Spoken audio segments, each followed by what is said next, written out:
I'm Chris Kubal. Here's a look at your local 5 weather impact forecast. Get used to 80s and 90s for the time being. A very summery looking forecast. It's going to start feeling just a touch warmer for Wednesday. However, next week is really where it's at. We'll see a little bit of a transition to a cooler period for the remainder of this week after Wednesday evening and night as a weak cold front settles through. Overnight into early Wednesday morning, still some pockets of valley fog possibility, otherwise mainly sunny skies. We go into the late afternoon and evening. Here's our cold front that's arriving, building up on the daytime heating and the moisture we have in place. A few showers and thunderstorms, especially over North Iowa. This feature will slowly work its way south and eastward with time, perhaps developing a complex of storms as it does move through. Still lingering into early Thursday morning, but generally drying, as you see there. Pulsing up a couple of pop-ups going into Thursday afternoon, but definitely that Wednesday night period is going to be the most soaking in the forecast. Into Friday, still a couple of bubblings trying to transpire, but I mentioned that Wednesday night period is going to be the time frame to watch.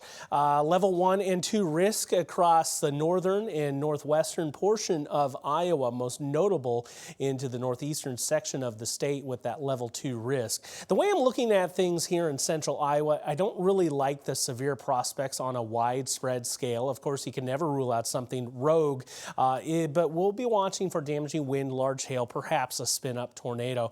Flash flooding risk is a little bit higher than the others, and that's just because we have a few spots that can't tolerate very much rainfall at this stage. Now, there will be some streaks of heavier rain in there. If we start to see things rising 3 or 4 inches, that could be problematic, and even lesser amounts, especially on the northern and eastern sections of the Des Moines Metro. We're just a little bit more volatile there, so I have to watch things very closely. In the end, I think some streaks of 1 to 2 inches are going to be possible here, but thankfully storms will be remaining quite progressive in nature, and they won't park it over any one spot for too long.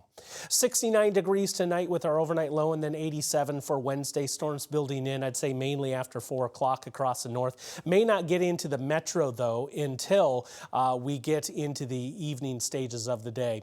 Your forecast highs across central Iowa for Wednesday, if they populate here, upper 80s and low 90s slated. Those warmest readings will be across the southeastern portion of the state overall. All right, so now let's get into that heat dome. For next week, it's going to be returning, and it's going to be a little bit of a different variety compared to the one we had last week, if you remember.